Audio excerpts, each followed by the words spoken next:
Assalamu alaikum friends. My good name is Nudrat Fatma and today I am going to teach you about a child psychology. मुझे याद है जब हमने psychology का word बचपन में कभी भी सुना था तो हमारे दिमाग में बहुत ही वियर्ड से मीनिंग्स आते थे लाइक कोई एबनॉर्मल, कोई पागल, और वैसे भी आजकल सुनते भी हैं साइको है, साइको प्रॉब्लम है इसके साथ, तो इसलिए ना कुछ बहुत गलत इमेजिनेशन आ गई थी हमारे साथ साइकोलॉजिकल। साइको अगर कोई है तो उसका मतलब है कि उसके साथ कोई प्रॉब्लम है जिसकी वजह से वो इस तरीके का रिएक्शन दे रहा है। हालांकि हमने अपनी नॉर्मल लाइफ में इसको कुछ अलग ही मीनिंग दे दिया। खैर, जब हमने चाइल्ड साइकोलॉजी पढ़ा तो तभी जाके मुझे रियलाइज़ हुआ कि बेसिकली होता क्या है चाइल्ड साइकोलॉजी। तो before I tell you what is child psychology, first we have to know about what is psychology. Psychology क्या होती है? साइकोलॉजी सुनते ही हमारे दिमाग में जो इमेजिनेशन आते हैं वो अप्रोप्रिएटली सही भी हो सकते हैं, क्योंकि हम साइकोलॉजी में लोगों के माइंड, लोगों का एटीट्यूड और लोगों के बिहेवियर के बारे में पढ़ते हैं।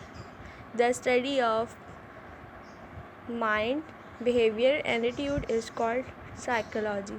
और जब बात चाइल्ड साइकोलॉजी की हो तो यहाँ पे बच्चों के बिहेवियर, एटीट्यूड, माइंड की स्टडी को हम चाइल्ड साइकोलॉजी कहते हैं। अगर हम इसको वर्ड्स में बोलें तो इट कैन बी सब conscious and conscious development of a childhood is called child psychology.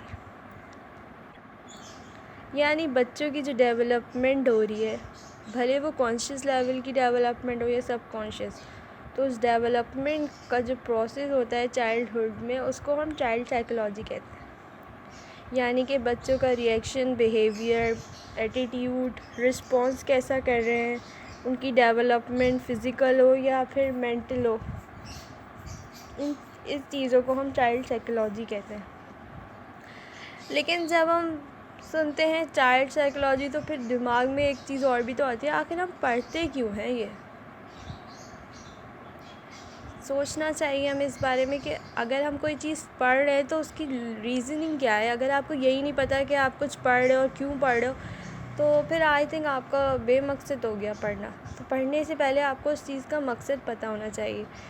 तो why we learn child psychology, तो हम चाइल्ड साइकोलॉजी इस वजह से पढ़ते हैं ताकि हम बच्चे की डेवलपमेंट चेक कर सकें कि उसकी जो डेवलपमेंट है वो नॉर्मल हो रही है या एबनॉर्मलिटी की साइड स्टेजेस पे जा रहा है। वो हमें उसके सिम्टम्स को समझना होता है कि आइदर उसमें कोई एबनॉर्मलिटी की स्टेज है या नॉर्मलिटी की स्टेज है। यहाँ एबनॉर्मलिटी का मतलब ये नहीं है कोई बच्चा एबनॉर्मल पागल सा पैदा हो गया, नहीं। यहाँ पे एबनॉर्मलिटी का मतलब ये है कि जो चीज़ कॉमन सी है, हर नॉर्मल बच्चे में होती है, अगर वो चीज़ आपके बच्चे में नहीं हो रही है तो इसका मतलब वो एबनॉर्मलिटी की स्टेज पर है। मतलब कोई चीज़ है या कोई स्ट्रगल है या कोई प्रॉब्लम है जिससे वो स्ट्रगल कर रहा है और वो नॉर्मल बच्चों की तरह नहीं है।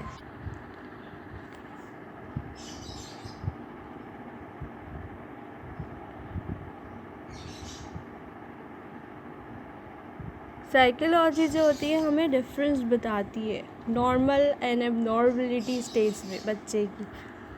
अगर कोई बच्चा लाइक एजेस भी होती हैं, इस एज में बच्चों के एक एज होती है उसमें तीत आने होते हैं, एक एज होती है जिसमें बच्चों को क्रॉलिंग करनी होती है, और एक होती है जिसमें नॉर्मल बच्चे चल जाते हैं। अगर उस एज में बच्चा नहीं चल रहा तो मतलब कोई वीकनेस या कोई भी उसके अंदर कोई वीकनेस है, वाइटामिन्स की कमी है, ये क्या है जिसकी वजह से आपका बच्चा स्टेबल नहीं है, नहीं चल पा रहा, नहीं बोल पा रहा, या ज़बान उसके तीस नहीं आ रहे हैं। तो ये तमाम चीज़ें जो होती हैं इसका डिफरेंस बता जो चल रहा होता है वो हमें चाइल्ड साइकोलॉजी से पता चलता है। अच्छा, चाइल्ड साइकोलॉजी से हमें एक फ़ायदा और भी होता है, इससे हम बेस्ट वे फाइंड कर सकते हैं जिससे हम अपने बच्चों से कम्युनिकेट कर सकें, बच्चा हमसे कनेक्ट हो सके, या हमारा कनेक्शन जो बच्चों से है वो बेहतर हो जाता है चाइल्ड साइकोलॉजी की वजह से। अगर हम इसके बारे में पढ़ें, चाइल्ड साइकोलॉजी जो है हमें डिटेक्ट करता है कि क्या वजूहात है जिनकी वजह से बच्चों में कॉमन बिहेवियर इश्यूज़ आ रहे हैं। मतलब बाज़ औक़ात बच्चों में लर्निंग इश्यूज़ होते हैं कि वो नहीं पढ़ पाते। अगर आपको याद हो, एक फ़िल्म थी तारे ज़मीन पे, देखी होगी सबने। उसमें वो उस बच्चे के साथ क्या इश्यू था कि वो उल्टी ABCD लिखता था। तो ये उसमें कोई वो नहीं था, कोई बीमारी नहीं थी उसको, ये उसके साथ जो था एक इशू था, लर्निंग इशू था, लर्निंग डिसेबिलिटी नहीं थी। लेकिन अगर आप उसको देखें किस तरीके से टैकल करना था, अगर आपको टैकल करना समझ आ गया ये इशू है तो आप टैकल कर सकते हैं। लेकिन अगर आपको पता ही ना हो तो आप कैसे टैकल करेंगे। या हाइपर एक्टिव होते हैं बच्चे, एंग्जाइटी का इशू हो जाता है, कॉन्फिडेंस लेवल बहुत कम हो जाता है। तो ये तमाम चाइल्डहुड ट्रॉमास वगैरह जो होते हैं, इन चीज़ों को समझने के लिए हम चाइल्ड साइकोलॉजी पढ़ते हैं। जैसे कि हम पढ़ चुके हैं कि साइकोलॉजी क्या होती है, फिर चाइल्ड साइकोलॉजी क्या होती है, और फिर हम चाइल्ड साइकोलॉजी पढ़ते क्यों हैं। इन सब के बाद अब हम पढ़ेंगे साइकोलॉजी की 3 मेजर टाइप्स होती हैं: physical development, cognitive development and emotional development, और it can be a social development. तो सबसे पहले तो हम पढ़ेंगे फ़िज़िकल डेवलपमेंट क्या होती है। फ़िज़िकल डेवलपमेंट पढ़ते ही हमारे दिमाग में क्वेश्चन तो आता होगा, फ़िज़िकल डेवलपमेंट है तो फ़िज़िकल चीज़ों के बारे में बात की जाएगी। तो एग्जैक्टली सही सोचा आपने। फ़िज़िकल डेवलपमेंट में हम फ़िज़िकल अपीयरेंस के बारे में बात करते हैं, बच्चे की, मतलब बज़ाहिर देखने में जो चेंजेस होते हैं।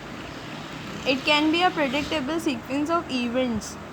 अब इस चीज़ को समझने के लिए अगर हम बात करें एक बिल्कुल ही न्यू बॉर्न बेबी से थोड़ा बड़ी एज तक, एडल्ट तक आए अगर हम, तो first of all new born baby क्या होता है। न्यू बॉर्न बेबी बस सिर्फ रोता है, उसके अंदर फिज़िकली डेवलपमेंट यही होता है, वो रोता है या हंसता है। उसके बाद वो थोड़ा और बड़ा होता है तो वो अपना हैंड मूव करना शुरू कर देता है, अपना सर हिला सकता है। फिर थोड़ा और बड़ा होता है तो वो रोल अप, अपनी बॉडी मूव कर सकता है, करवट ले सकता है। फिर जब ये थोड़ा और बड़ा होता है बेबी, तो वो क्रॉल करता है, यानी घुटनियों चल सकता है। और उसके बाद फिर वो खुद से खड़ा होकर चल सकता है या भाग सकता है, एंड सो ऑन। तो ये तमाम चीज़ें होते हैं फ़िज़िकल डेवलपमेंट में आती हैं। और अगर कोई बच्चा ये चीज़ें नहीं कर रहा अपने एज, उस एज में जिस एज में हर बच्चा करता है, तो वो कोई एबनॉर्मलिटी स्टेज होती है।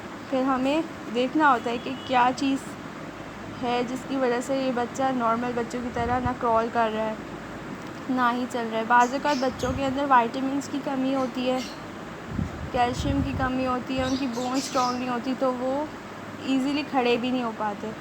तो ये तमाम चीज़ें जो इंडिकेट करता है वो फ़िज़िकल डेवलपमेंट की स्टडी के बाद पता लगता है कि अगर कोई बच्चा अपनी एज में चल नहीं रहा, फिर नहीं रहा, दाँत नहीं आ रहे उसके, तो ये सब चीज़ें हम फ़िज़िकल डेवलपमेंट में पढ़ते हैं। फिर है cognitive development. Cognitive development is refers to the intellectual learning through the process of a childhood. ठीक है, यानी इंटेलेक्चुअल है, यानी दिमाग से इसका लिंक है, यानी मेंटल लर्निंग। तो बच्चों की जो मेन कॉग्निटिव डेवलपमेंट है वो छोटी एज से ही शुरू हो जाती है, लेकिन हम इस बात को समझ रहे होते हैं। वो अपने एटमॉस्फेयर, अपने इन्वायरमेंट को, चीज़ों को एब्जॉर्ब कर रहा होता है, ऑब्जर्वेशन चल रही होती है उनकी, और वो अपने इर्द गिर्द मौजूद लोगों की लैंग्वेज की लर्निंग कर रहा होता है, उन्हें सुन के समझने की कोशिश कर रहा होता है। इसलिए जब वो थोड़ा बड़ा होता है तो वो हमारी बातों को समझता है और उस पर रिस्पॉन्ड करता है। और अगर कोई बच्चा नहीं कर रहा होता है, इसका मतलब उसकी कॉग्निटिव डेवलपमेंट में कोई मसला है। बच्चे की कॉग्निटिव डेवलपमेंट में उसकी लैंग्वेज लर्निंग आएगी, मेमोराइजेशन आएगी, डिसीजन मेकिंग आएगी। फिर जब वो और बड़ा हो जाएगा तो प्रॉब्लम सॉल्विंग आएगी। फिर जो बच्चे बहुत ज़्यादा कॉग्निटिवली स्ट्रॉन्ग होते हैं, उनकी इमेजिनेशन पावर बहुत स्ट्रॉन्ग होती है। उन्हें पता होता है कहाँ किस चीज़ को इमेजिन करना है। इमेजिनेशन में वो उस चीज़ का सॉल्व भी कर रहे होते हैं कि इस चीज़ को कैसे सॉर्ट आउट करना है, और बेसिक रीजनिंग कर रहे होते हैं हर चीज़ के लिए। अगर हमने किसी चीज़ से उन्हें मना कर दिया तो वो उसकी रीज़न भी देंगे कि मम्मा ने यूँ है, इस वजह से मुझे मना कर दिया, खुद ही से रीजनिंग कर रहे होंगे। तो ये तमाम चीज़ें अगर कॉग्निटिव डेवलपमेंट अच्छे से हो रही होगी तो ये चीज़ आपको अच्छी मिलेगी। और अगर कोई भी इशू हो जाएगा तो फिर उसकी वजह से बच्चे रिस्पॉन्स नहीं करेंगे या समझ नहीं पाएंगे चीज़ों को। बाज़ का कॉग्निटिव डेवलपमेंट का जो इन्फ्लुएंस होता है वो तो चाइल्ड की जेनेटिक्स में होता है, यानी पेरेंट्स और ख़ानदान से आ रहा होता है, और बाज़ का इन्वायरमेंट से भी वो सीख रहा होता है। इसके बाद है सोशल डेवलपमेंट या फिर emotional development. It refers to how children feel, understand and express their emotions.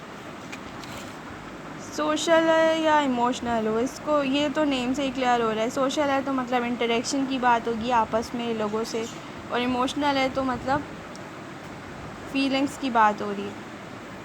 तो इमोशनल डेवलपमेंट में हम पढ़ते हैं कि बच्चा जो वेरी यंग एज का बच्चा है वो अपने बेसिक एक्सप्रेशन यानी खौफ का, डर का, खुशी का, मज़े का, सैडनेस का वो दे रहा है या नहीं दे रहा। बाज़ अगर बच्चे इतने शाय होते हैं कि वो अपने एक्सप्रेशन ही शो नहीं करते, या उनके अंदर इतना खौफ हो जाता है कि वो अपने एक्सप्रेशन एक्सप्रेस ही नहीं कर रहे होते अपने पेरेंट्स के सामने या किसी के सामने। या कुछ बच्चों में ये चीज़ देखी जाती है कि वो वैसे तो बहुत एक्सप्रेसिव होते हैं, लेकिन अगर उनको किसी के सामने बोला जाए तो वो नहीं एक्सप्रेस करते, उनके अंदर कॉन्फिडेंट की कमी होती है, तो वो सोशली इंटरेक्ट नहीं कर रहे होते लोगों से। और अगर हम एक्सप्रेशंस की बात करें तो कॉम्प्लेक्स इमोशंस में कॉन्फिडेंट आता है, होप आती है बच्चों के अंदर, गिल्ट, प्राइड, ये तमाम चीज़ें हैं। और इसमें हम ये भी पढ़ते हैं कि चाइल्ड की एबिलिटी कि वो लोगों को फ़ील करे, लोगों की बातों को समझें या उनसे हमदर्दी करें, एम्पैथी लेवल चेक करें। वैसे कहा जाता है कि बच्चों में सबसे ज़्यादा हाई लेवल की एम्पैथी होती है कि वो लोगों के गम को उनके उसी लेवल पे जाके उनसे हमदर्दी कर रहे होते हैं, एज़ कम्पेयर टू लोगों में इतना ज़्यादा हमदर्दी का लेवल नहीं होता जो बच्चों के अंदर होता है। और चाइल्ड साइकोलॉजी की मदद से हम बच्चों को अंडरस्टैंड करते हैं और उनके इमोशन को पॉजिटिव वे में, किस तरीके से उनके इमोशंस को पॉजिटिव वे में लेके जाना है, हम चाइल्ड साइकोलॉजी में इस चीज़ के बारे में भी पढ़ते हैं। एंड थैंक यू फ्रेंड्स, अगर आपको हमारी वीडियो पसंद आई हो तो प्लीज़ लाइक इट, और अगर आपको इससे रिलेटेड कुछ और इन्फॉर्मेशन चाहिए हो या आपको लगता हो कि आपसे कोई चीज़ हमसे मिस हो गई है तो हमारे कमेंट बॉक्स में ज़रूर कमेंट करिएगा। Thank you.